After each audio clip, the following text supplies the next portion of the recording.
Mungkin baca lain. Percaya dengan lain kena tampak. Lain kena gelang, bang.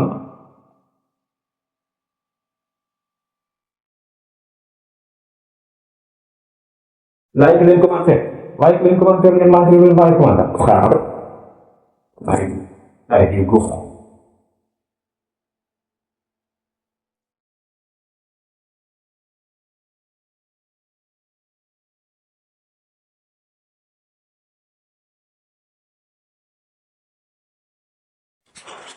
Like leen ngeen lànk like leen ngeen lànk a baax na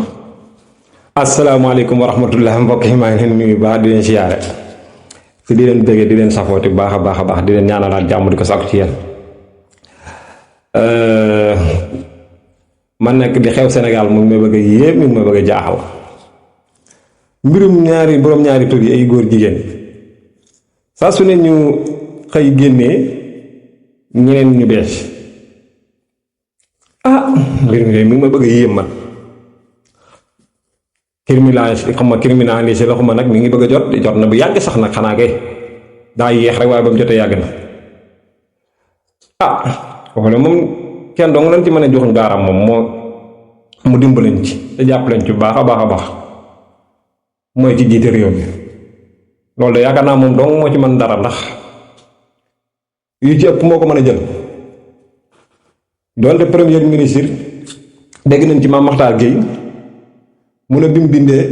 premier ministre donc moom moo ci avié moo ko ci tontu daal.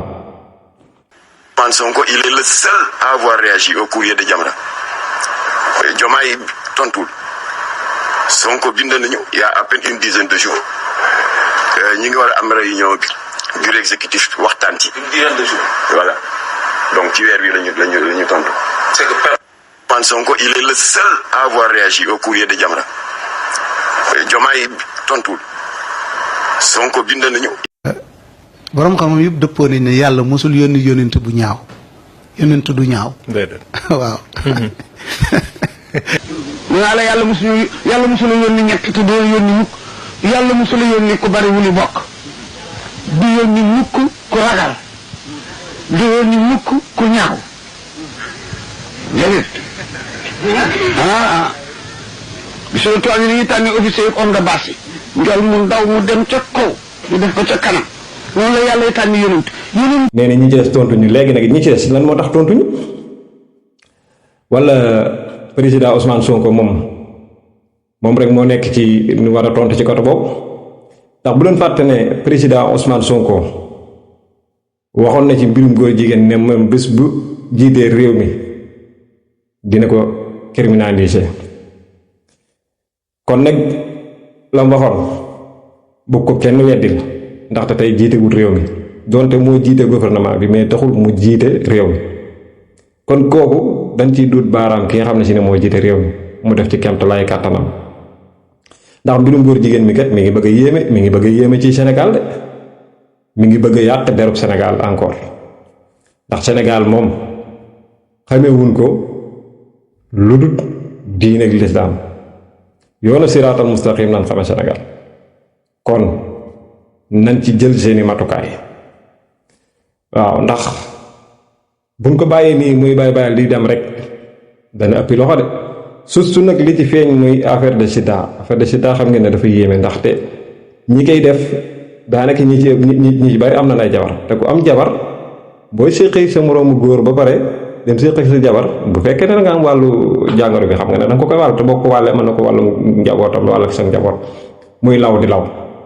kon nag nañ ci jël ay matukaay ndax tey kat maanaam nu ñu koy waxee tey benn pomme de terre bu nëpp ci saako dañ koy seppi sànni sinon buñ ko seppi sànni dana yàq lu bari kon nag nañ bàyyi xel ci loolu ci mbirum góor jigéen mi ngi bëgg a yàq Sénégal ndax chaque jour daanaka nga dégg ñu am ñeneen ñu jàpp man nag kenn ci jàpp moom mu tàkk ay bin moom kooku moom moo ma gën a yéem moom kooku moom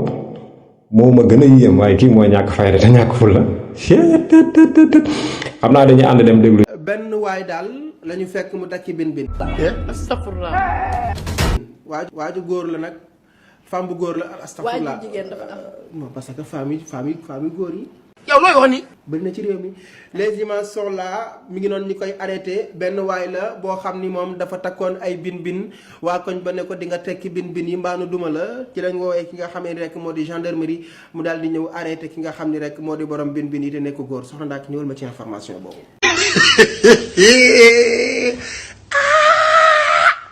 waa Abdou Khadre lii de wax dëgg yàlla mi ngi amee ca West Foire. daa bëri mbooloo xam nga li xew mooy. moom waa jooju noonu ngay gis. dañ ni dafa takk ay bin cristal ci ndiggam. cristal. waa benn bi ñuy jënd ci marché bi. déedéet Abdou loolu ci xeetu bin yi la bokk. man yàlla nañ ko laaj yàlla aussi man damaa waaru sax affaire bi parce que man ñi may daal male moon yàlla day seetaan ñoom ñi may daal man vraiment yàlla man xaw man dan laa ko def maa ngi julli maa ngi ñaan maa ngi def li ma war def mais yàlla toujours day ànd ak xale yu ndaw ñu may daal mais dafa doy waar Cheikh def na ko ci mbirum góor jigéen ñi nga xam ne ñoom nañ jàppe diggante Touba ak Mbacké man nag xam naa dara gënuma cee metteeti dudul suñ dëkk ban cey tudd rek ndax Touba moom ku ne xam na ne ci yoonu siraatal mustaqim lañ tegee kon kenn ka fa jot a génne ñaan suñ borom nag bu mu génne di sax ci Sénégal waxantuma la ak Touba waaw ndax Touba moom wax dëgg yàlla day dëkk boo xam ne sii ne moom dëkkub Sëriñ Touba la waaw nañ ci bàyyi xel bu baax a baax a baax waaw Touba moom lépp lu waay di def ci lu bon war ngaa sori Touba rawatina mbirum góor jigéen ci boppam sax la kenn man daal man vraiment man damaa jeex baax na en tout cas na ci gars yi jël seeni matukaay rek man daal xam naa ne lii tax rek ma naan vie de président Ousmane Sonko 2029 ndax moom ay waxam jàll moos la booy solli di gis yàlla na yàlla dolli jàmm defal ñu tawfeex ba 2029 mu jiite réew mi bis bu jiitee réew mi lu waay waxoon naan Ousmane Sonko yaa waxoon lii bu ko deful na nga doog a taxaw ne Ousmane Sonko kat moo waxoon lii def ko tam tey moo nekk président waaye ñi nga xam ne si ni ñu ngi ci télé yi ak rajo yi lépp luñ mën di wax ci Ousmane Sonko rek lañ koy yàq Ousmane Sonko donte moo ñu joxoñ mais nag ginnaaw joxoñ nañu ñu amoon ci moom yaakaar yàlla bu yàlla tas yaakaar waaye nag lii ma gis muy law nii di génn di gën a wéete moom neexul ci xool de naaw na ci bàyyi xel bu baax a baax ku fàtte la fal nag la folle nga toog ci sa wet di la xaar waaw ñu ci bàyyi xel bu baax kon mbokk yi ñu ngi taxawal foofu ca ngeen jëf te ngeen wax ngeen di like leen vidéo bi waaw baax na te abonné waaw su like bi nag moo ëpp importance de leen like leen vidéo bi yaa jëf